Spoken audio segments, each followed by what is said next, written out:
And we're back for another episode of the Powerhouse Podcast. I'm Clayton Collins, CEO at HousingWire. And today's guest is Anthony Lamacchia, the founder and CEO of Lamacchia Realty. So some guests and some episodes of Powerhouse, I have the opportunity to meet the guest for the first time on air. And this is a lot of fun because you get to meet somebody new, learn their story, but it's harder to have a conversation and really dig deep into the topics where they have expertise. Today is entirely different. So I've known Anthony for several years. About 2 years ago, he invited me to an off-the-record, behind-the-scenes meeting. I had to join his executive team weekly meeting at his office in Massachusetts and see how he runs his brokerage. That really helped me fuel a great conversation for today and dig into the areas where I know Anthony has a unique expertise. Lamacchia Realty has grown 92% in the last 5 years. And in this episode of Powerhouse, he shares the entrepreneurial journey, shares his approach to marketing, and how he is building a business through recruitment, marketing, and M&A. I hope you enjoy this fabulous conversation with Anthony Lamacchia, the CEO and founder of Lamacchia Realty. So Anthony, I saw your post. I think it was, I don't remember, Instagram or LinkedIn, but you had a pretty cool gift from your kids on a big milestone that's coming up. Share with us. Yeah, my son Grant, my youngest of my four children, he just turned 8. He asked me randomly a week ago or 2 weeks ago, Dad, how long have you been in the real estate business? I said 20 years. Next thing I know, I come home and he made me the cutest congrats, 20 years in real estate, and all these Lamacchia Realty stickers all over it and swag pieces, and it's pretty damn cool. It's in my home office, but thank you for noticing. It is 20 years right now. Congratulations. Yeah, 20 years in real estate is phenomenal. And in this conversation, I want to hear more about that entrepreneurial journey. Like for me, I've like gone back and looked at like your Real Trends data and like seen, just today when we're recording, we just dropped the Real Trends Game Changers for 2024. Lamacchia Realty, 92% growth over the last 5 years. So like, kudos to that, like massive growth. But I know the story didn't start 5 years ago and it didn't start in 2009 when you officially put your logo on the door. Give us a glimpse into your entrepreneurial journey that has led to the business you lead today. Well, thank you for the recognition with Game Changers. You know I love being involved with you guys, and I've been reading HousingWire for many, many years every day. And I'll tell you this, the 92 might sound impressive, but wait till you see the numbers next year, buddy. When you're measuring this year, you will be astounded. We're going to blow that number away. So 21 was a hot year, and I think you guys were like 1.6 in volume in 21, and then did 1.7 in 22, and then somehow in 2023 beat 2022 with like almost 1.8. And another social post of yours, I saw that you've already passed $1 billion in volume. I think that was like in May or like beginning of June. Yeah. So like before the halfway point in the year, it already passed $1 billion. So like, what's the runway? And we're going to get to the entrepreneurial story. I know. No, it was about a month ago, and we are on track to eclipse 2.5 billion this year, pretty certainly, unless something bizarre happens, in the macroeconomic world or something crazy. It's going to be pretty hard for us not to pass 2.5 billion. I don't think we'll get to 3 just because there's always a lag with closings, but we're finally back to the gangbusters growth. We were up over 40% the last 3 months in a row. And this month here looks like it's going to be at least that. So the acquisitions are kicking in, but I know you want to start back at the beginning. We'll memorialize the episode and call it from 0 to 2.5 billion. But now take me back to 0. Where'd you get started? Well, I mean, really, it wouldn't be fair to my grandfather, who sadly is no longer with us, and my dad, who fortunately is with us and very actively talking to me every day about the business. But I grew up working for my dad doing landscaping. And it's funny, I was just texting with my son, and he says, oh, we're going to such and such condominiums, and our management company manages those, and my family landscape company does the landscaping, and he's working a landscape company in the summer, and he says, I got to go weed the beds all day. And I said, Charlie, I weeded beds so many days by your age, you can't imagine. So I grew up working in the landscaping business, but I was very fortunate in the sense that I saw my dad's ride up. He started the company the month I was born, April of 1981. So literally the month I was born. And I worked with him so young that if I said it, people wouldn't believe it. Very young, single digits and low single digits, going to work with him close to every day. Him and my grandmother, his mom, used to argue. So Child labor laws are out the window in family businesses. I know the dynamic. they don't apply to family business. And let me tell you, in the Lamacchia family, they go out the window. I think there's almost an angst against them. So I started very young, but I was lucky in the sense that, my kids can't experience this now other than with me. But I was lucky in the sense that my grandfather was an accountant for Raytheon. He was in charge of a multi-billion-dollar budget. And on the side, he did my dad's books, my dad's taxes, and everybody's taxes in the family.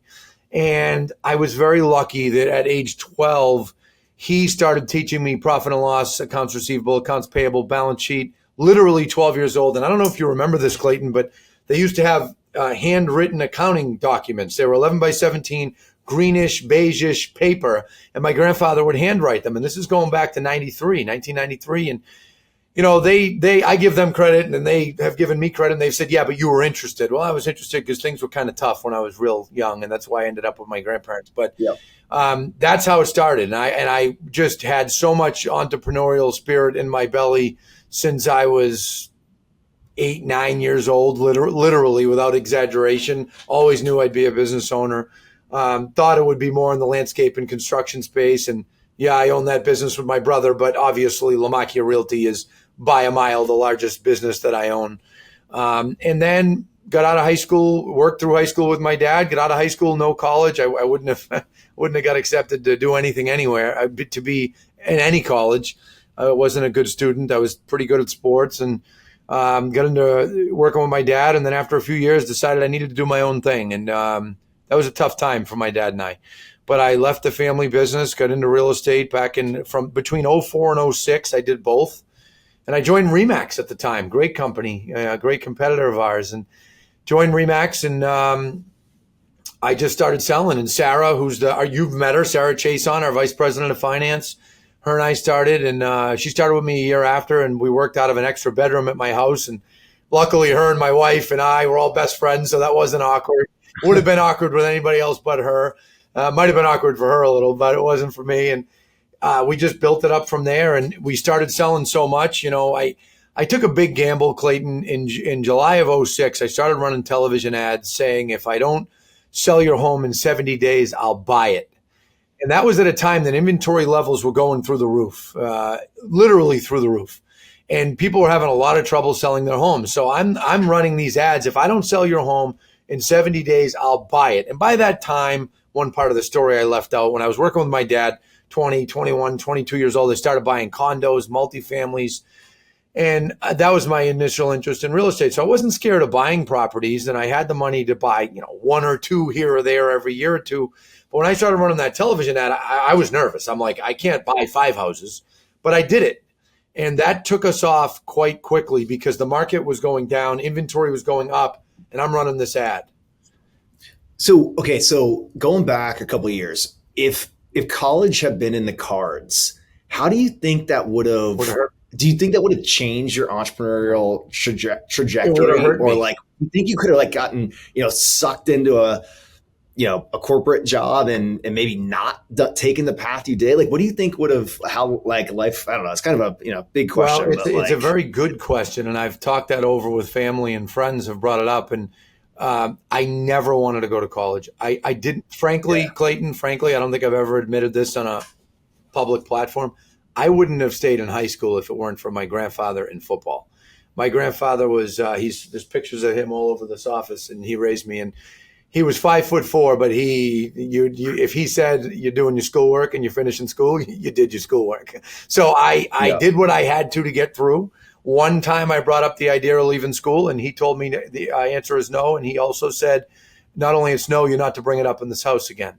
And that was it. And I just, between him and football, I toughed it out. But it was never in the cards for me. And if you look, a lot of wild entrepreneurs, they didn't quite do good at school. I am definitely a founder mentality.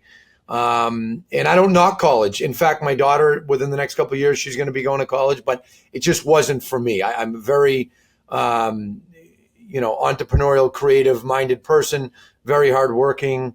I don't do well not being the boss. And that was it. And then we just built up from there. What I was saying, we just more and more sales, started hiring people. I switched from Remax to Realty Executives, work for a great broker owner friend who's my neighbor to this day. He was very supportive. He was even supportive when we left. And frankly, he taught me a lesson when his support made me say, I'm going to remember that when I have a company, when I built the company big and people leave and start their own company, I'm going to be supportive.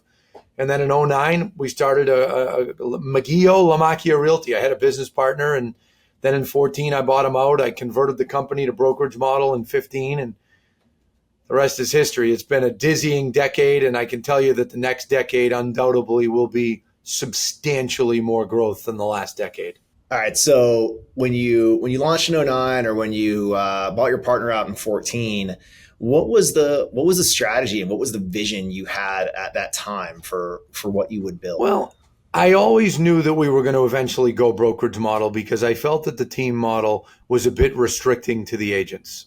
And I also knew, not just felt, I knew that you can only scale a team model so big. And there's been some companies that have done it quite well. Look at other friends out there like Bob Slack or people like that who've scaled it well, but there's a ceiling eventually.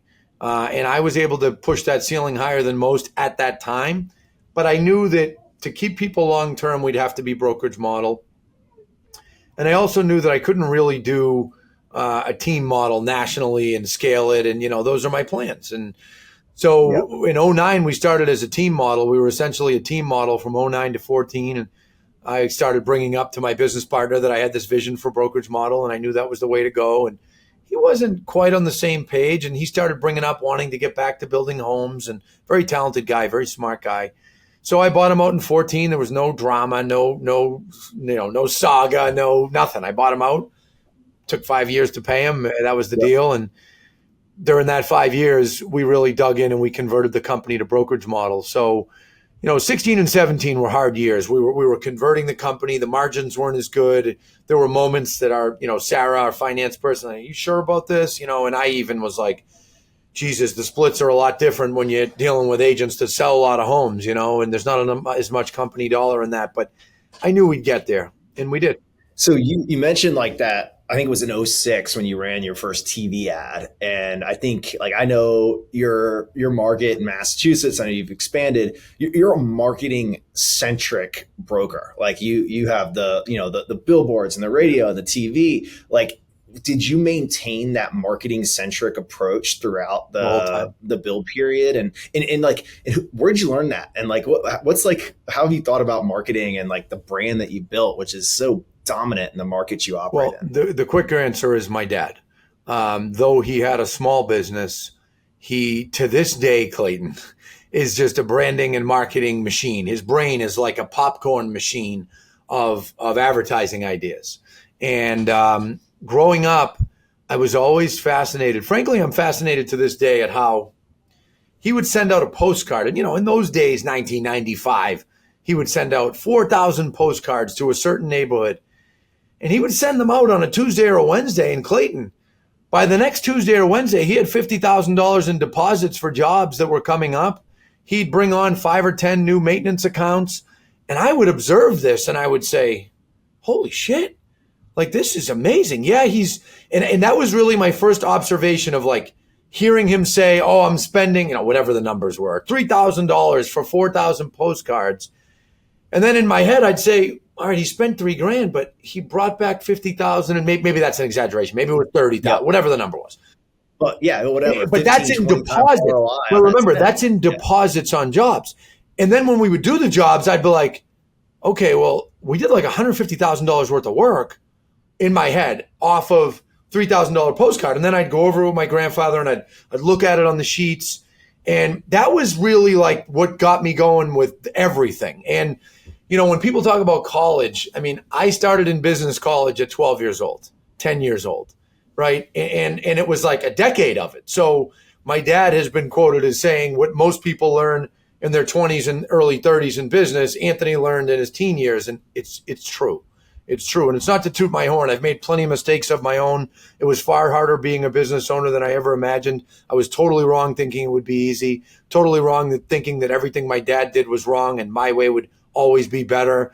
But I did and do have a knack for business. And I think I was born with a lot of it, but also those years, I mean, literally, like I remember sitting with my grandfather and he'd add up a cost sheet for a certain job. Like we'd have a job that was 3 or 4 days. And I'd look at it and I'd be like, hey, Grandpa, I see you put all 20 yards of mulch for, Toland Street. We didn't use 20 yards of mulch there. We used 10. And then we used 3 on Smith Street and 3 on, and and he'd update the sheet. So like I had that going on at 13. And, and there was friction. I mean, family business isn't easy. And my dad and I are not easy. We're bulls. And my grandfather would sometimes tell us both to shut up, frankly. But that was how I grew up. And I was very lucky. My grandmother, there's a video, I have a whole series, realtalkwithanthony.com. And one of the videos I tell a story about how it was more than one night, but one night in particular, I remember at dinner, my grandfather and I and my dad were talking business. And my grandmother's sitting there and she finally blurted out, are we ever going to talk about anything other than business? Ever. And that's all we talked about. And, I was lucky for that. But yeah, that's growing up in an entrepreneurial household. Yeah. Like business is it is like what other families spend time talking about, like, sports or books. I don't know. Like my household was the same way. I talked about family business. Yeah. And so I get that. So as you've scaled up, I'm sure you've worn every hat in the organization, including the marketing lead. How have you managed your organization scaling and needing to delegate and relinquish responsibility of different functions into your executive team? I'm sure you have marketers around you now and helping you bring these plans, these marketing and sales ideas to fruition. Yeah. So delegating, I would say most of it is not that hard for me. I always view growing a business as you have to constantly get yourself out of jobs. That hasn't been as hard as it is, I think, for many. I've wore most hats. I have to confess that Sarah, our VP of Finance, who started with me from the beginning, there were some hats that she wore from the beginning that I didn't really. Or maybe I did for 10 transactions in my first year, filling out folders and passing things into Remax so I'd get paid. But she picked up those jobs pretty quick. My day-to-day now is probably half filled with recruiting and recruiting-related activities, which our friend Steve Murray says my day should be filled with that. And then I'd say 40% marketing-related things, videos and creativity and things, and probably 10% running the rest. Our Chief Operating Officer, Jackie Lou, has done a tremendous job. I'm very proud of her. She was appointed to the position officially 2 years ago, and she runs the majority of the day-to-day of the company.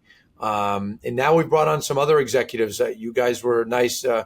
I appreciate you 3 or 4 weeks ago putting out an article about how Masood Atala came over from a large franchise, and now he's with us, and he's really going to grow business development, recruiting, and retention to a whole new level. Yeah. So what does that hire kind of signal for your strategy? Like, what are you trying to enable? You know what? It's a good it's a good question. And I have a little confession to make.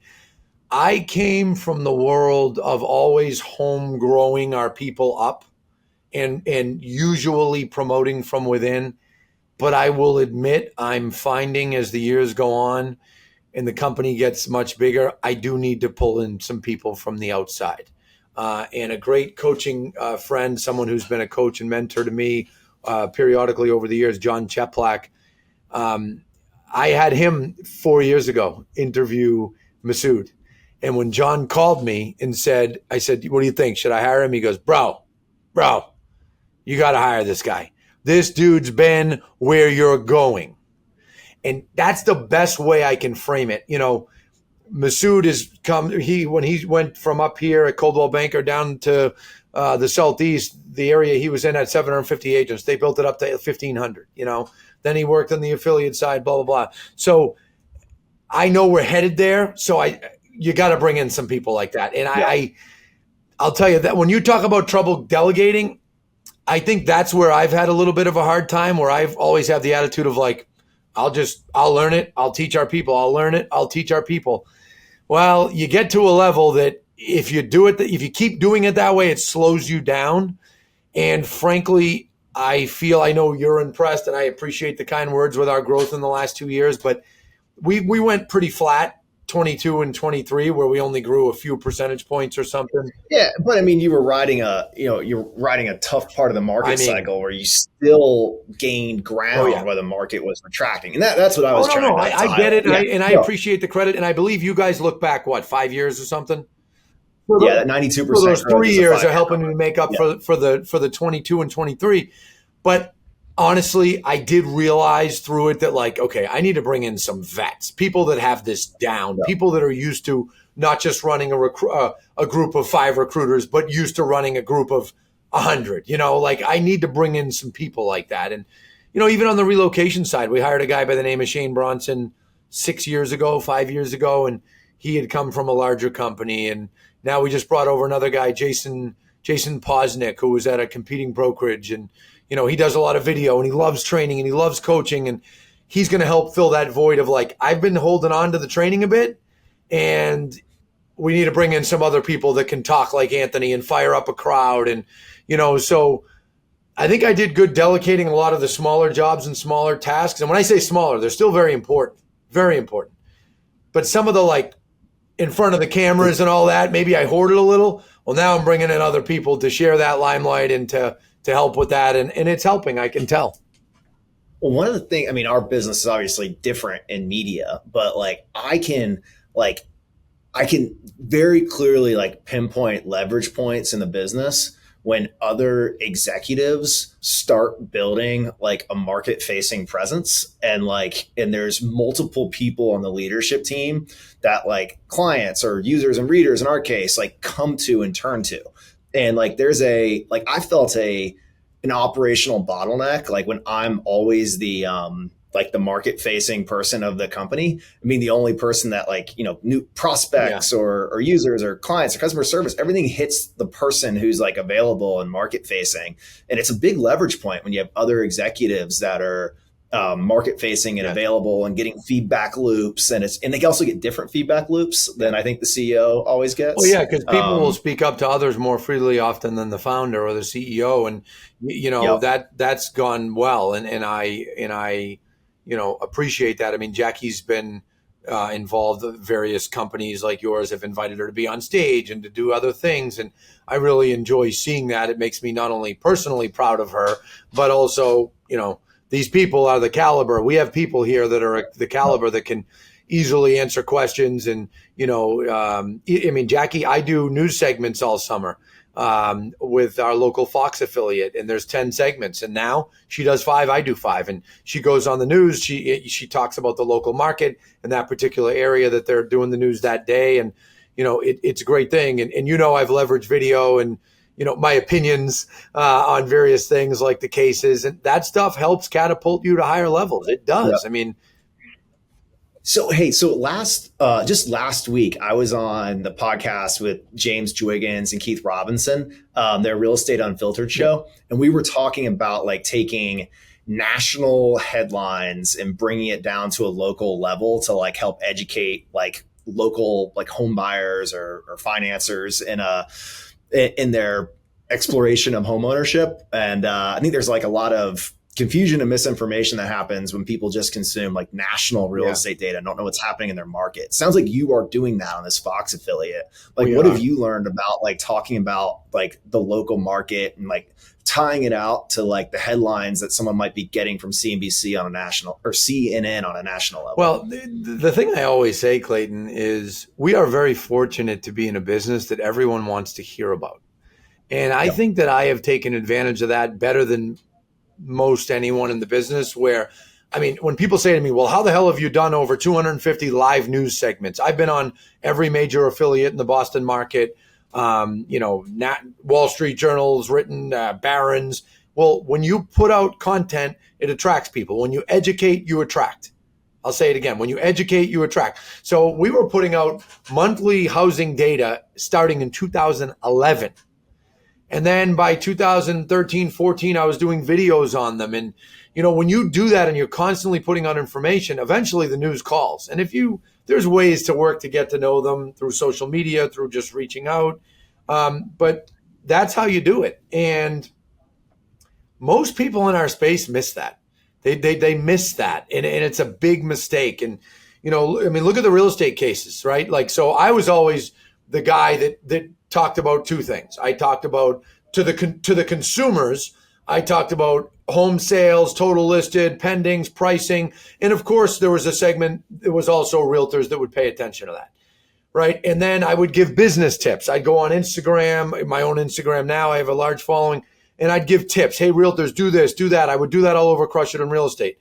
Well, I didn't comment on any of these crazy legal cases, but then last October, the plaintiff's attorney got on my nerves, so I started doing videos, as you know, and what happened? Everybody's tuning in. I'm hearing from people all over the country, and I knew I hit a vein. I knew that I filled the vacuum of the lack of information that was out there, and I've kept with it even to now. So, it's really just courage to speak out and willingness to sometimes screw up or say the wrong thing, and so what? That's the one area that I'm usually the only one speaking on cameras about because I obviously I know it well. But our general counsel even put out a whole blog about steering and all those different things. And when you educate, you attract.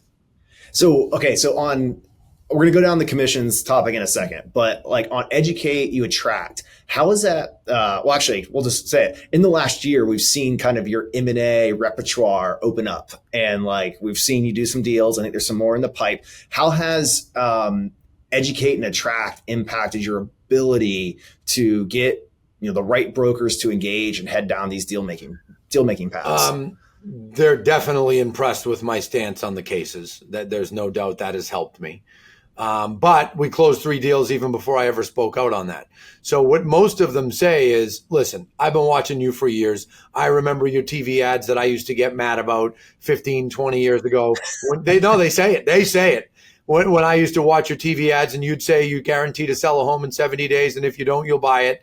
And some of them even ribbed me. That was bullshit. You would be tough on the price. And I was like, of course I'd be tough on the price. Yes. Like I own that. Right. And, so I'd say the advertising over the years is paying dividends now. Us being an information source, me being I'm the go-to New England real estate media guy. The media comes to me when things come. Like, remember when Trid came out? 3 media stations. I didn't reach out to any of them. They called me. One of them came in. They did an extensive story. Cyber crimes. Remember those when they were getting bad? They were going in real estate transactions. Well, there's a thing here on our local NBC affiliate, Help Me Hank. And this is an investigative reporter. She came in, did an 8-minute story with me and other lawyers, and we had to talk about cyber crimes. If you just keep at it, and that's the thing, Clayton, I keep swinging at a level that no one else does over and over and over and over. And I don't care how hard the market gets. If the market got 80% harder, if home sales went down 80%, I would just swing harder and harder. I'd never lose momentum. I'd never give in. And eventually that pays off. And that's what's happening. Okay. So you got the attention. What is the M&A strategy? What are you trying to achieve? Give us the glimpse. Well, a couple things. And I'll tell you something I've noticed that I wasn't as aware of 2 years ago. Not all the companies that sell have financial problems. In fact, many don't. Some of them are. Well, I mean, the world I come from is you don't even touch the ones with financial problems. Like we buy profitable, growing businesses and help them grow faster. Yeah. Is how I think of it. Yeah, and some of them we've bought have been very profitable, and some not so much. I mean, truth be told, all the real estate brokerage space is not very profitable right now, and it hasn't been for a couple of years. But we don't hold them against them. We don't hold that against them. When we're buying a company that's on a store, it's got a storefront location for the last 50 years. And in a town that the major highways go through, it's more of a regional community, not just a pocket community. That has value to me. And if they've got 30 realtors and if they're doing 60 million a year in sales volume, I look at that and I say, I can get that to 60 realtors and 150 million in sales volume within a year. And with our model, we can. We have the leads. We have the training. We have the tools, the support, the marketing. And when we go into a town, we invade, and that's a word. That word invade, I'm quoting my good friend Brian Sears, who is the brother of the National Association president, Kevin Sears. A lot of people, that we brought them into you acquired their business. Yeah, right? we brought. Is Brian still involved? Oh, yeah. Okay, Brian has been a blessing to our organization. He's the managing broker for Sears Real Estate, as has Kevin, and really the whole crew. Having the NAR president isn't exactly something that we're crying about. We're happy about it, right? But Brian said to me 9 years ago, he sent me an email one day and he said, hey, before you invade Western Massachusetts, just make sure we talk. And I never forgot that email. I wasn't ready to go out there at that time. I wasn't ready financially. We didn't have offices in between. They're an hour and a half from here. We need offices in between. It's better when you're contiguous if you can be. Well, a couple years ago, well, more than a couple years, we started talking about it again. And then we were able to make that happen earlier this year. And I'm very grateful to Brian and Kevin and Dan and the whole family. And, but that was his quote, before you invade. So, Clayton, we've developed a reputation for invading. And we do. When we go into a city, Clayton, it's postcards, billboards. We just opened one 3 weeks ago in the Berkeley. But you're talking about invading to recruit everything. New agents. Yeah. So you're doing the consumer marketing and the B2B side. But here's the thing. The consumer marketing, Clayton, the realtors are seeing it. The realtors are hearing about it. The broker owners are seeing it, and the broker owners are going, oh, shit. So we just went in 2.5 weeks ago to the Berkshires, Western Massachusetts. They have 3 billboards on highways in the county. Well, at least 3 that were available. I think there's 5. Yep. We didn't take out one. We didn't take out one for a week.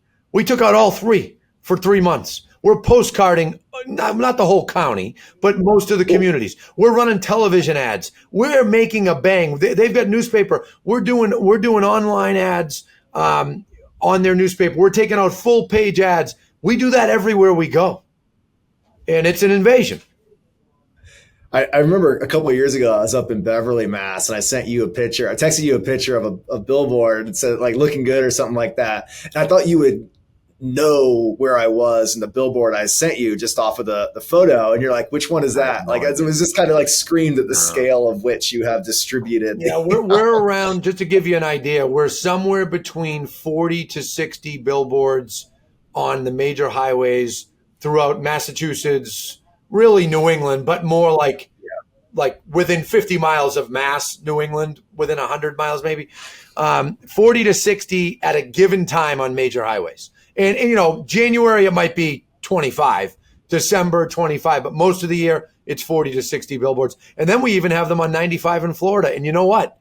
In the winter, people from up here that go to Florida text me pictures and videos, and that's how I find out if they're up. So so you have this strategy that works really well in Massachusetts and New England. How is it translating to Florida, a market where, outside of the snowbirds that are down there, your brand, your name is not as well recognized, pretty competitive real estate market? Like, how's that geographic expansion strategy either supporting the strategy or informing you on how you grow outside of New England? So there is no denying that it is harder outside of here. We've been on television since 2006 here. And we've been on billboards here since 2008, right? Not to the extent we are now, but you get my point. So there's no denying that when we get outside of our hood, it's harder. But I will tell you, our name recognition in South Florida was actually pretty decent, and it was actually easier, to my shock, than Central Connecticut. Reason being, 40% of the population in South Florida is from New England, from the Northeast. So we had some name recognition, particularly those 50 years and older, from the beginning. Now, the good part of Connecticut, we've been in there almost 3 years, is in Connecticut, when we went into Central Connecticut, no one knew us. It was like they never heard our name. And that's because the TV ads and the billboards weren't going there. The good news there, much smaller market, now we're known. South Florida, massive market. We have some name recognition. We're working every day to grow it, but it's harder to grow it there than it is in Connecticut. So there's some. Did you have like an anchor person that pulled you down to South Florida, or like what is, like, when you go outside of New England, like, what is that? What informs that decision and why? Well, we have an agent, Amy Belchunas, who was with us up here for about 4 years. Great agent, great person, top shelf person, trustworthy. And she moved down there, and I connected her with a couple different companies. And she calls me one day and she says, Anthony, I miss the company. I miss the CRM. I miss the training. I said, what do you mean? You get access. We send you the Zoom links. I was still letting her tune in. Anthony, it's not the same. I said, well, so I'm like this. You moving back? She says, no, but I got an idea. You always said you'd eventually open in Florida. I've never seen a tidal wave of more people moving here than right now. Clayton, this was June of 2020. And I said, and literally, I remember I was driving. I was right up the street. And I'm like, that's an idea. She goes, Anthony, don't you know this agent and that agent? We got talking, and lo and behold, October of 20, we opened. Truthfully, I wish we got in there in 18 or 19. We rode a wave for about a year and a half. Now the interest rates have kind of screwed things up, and business there has gotten tougher, but we're going nowhere. We're in Florida to stay. When you hopefully are gracious enough to interview me in 10 years, I hope I'm telling you that we're in every major city, every major metropolitan area in Florida. I don't know where your life takes you, but I'm interviewing you in person in Florida, where I might live there. But at that well, time, by then we might be neighbors. You are from Florida originally, right? That's my home state. We might be neighbors. I didn't know that was your home state. Nice.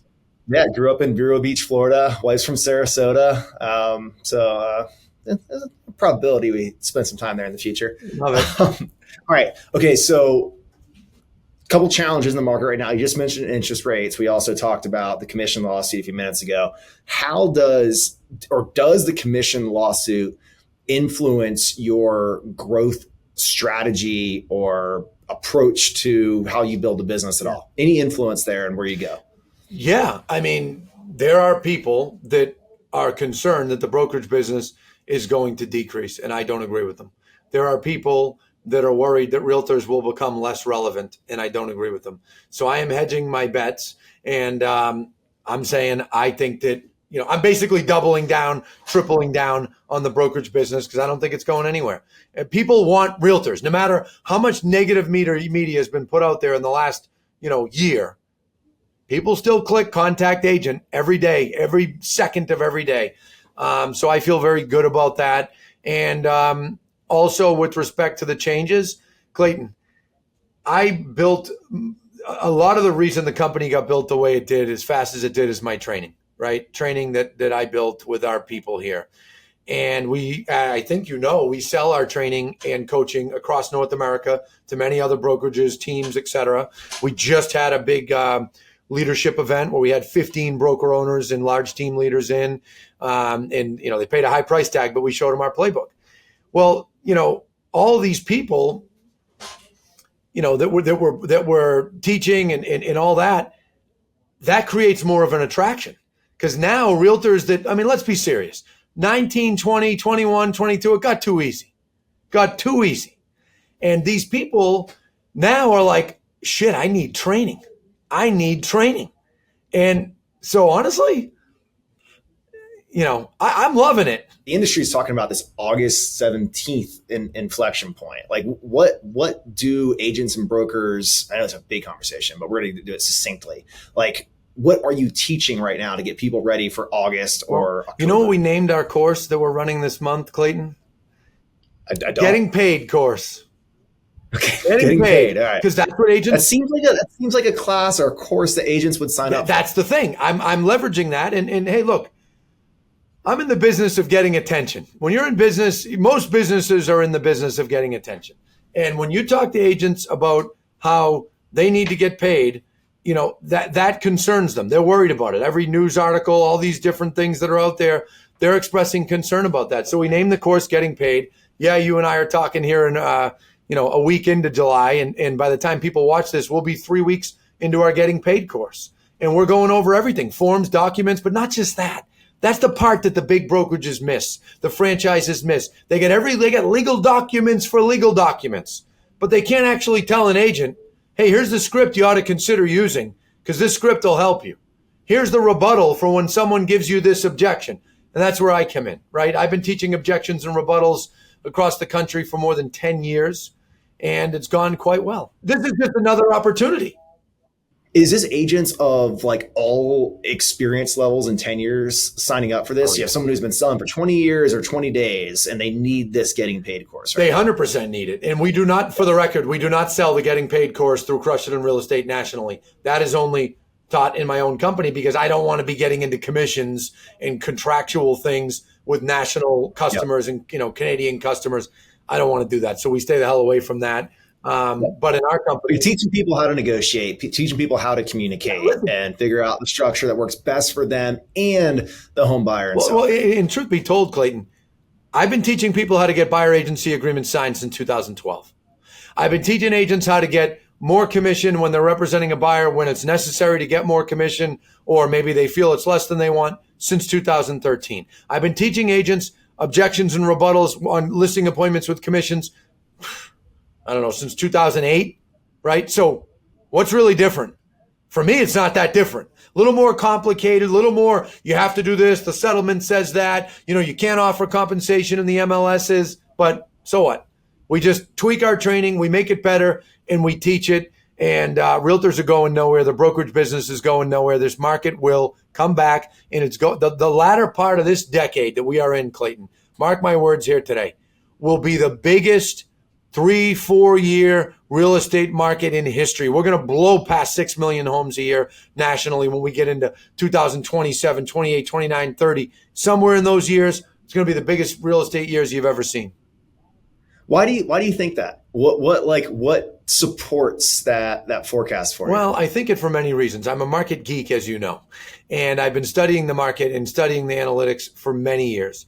And the period that we are in now is very similar to that of the early 80s, and it is impossible with the added population for it to stay here.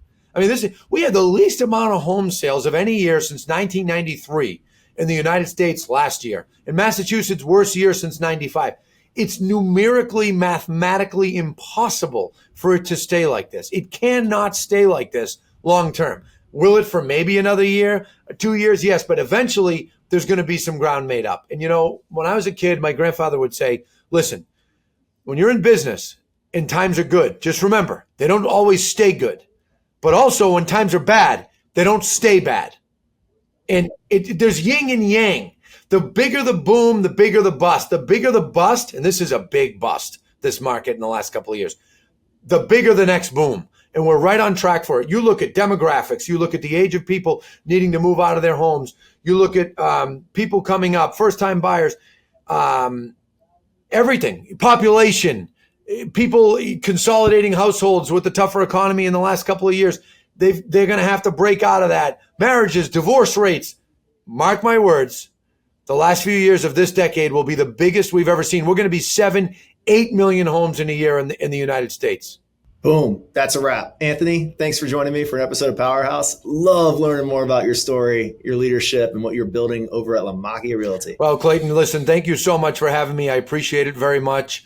And I want to give you some credit in return. You and Steve made a deal years back with Real Trends, and I'd been a HousingWire watcher for years, and I've been involved with Real Trends for years, but I honestly am very impressed with what you've done with the company. I enjoy your events. Your event this year in Phoenix was awesome. I will be there next year. Did I hear next year you're going back to the Broadmoor? Did I hear that? Yep, we're going to Colorado Springs, the Broadmoor. Well, I look forward to that, and I think I'm going to bring my family to that. Last time I was there, I promised. I remember taking pictures and videos for the kids saying, this is the coolest place, and I think I'm going to bring them, and we're going to make a vacation out of it.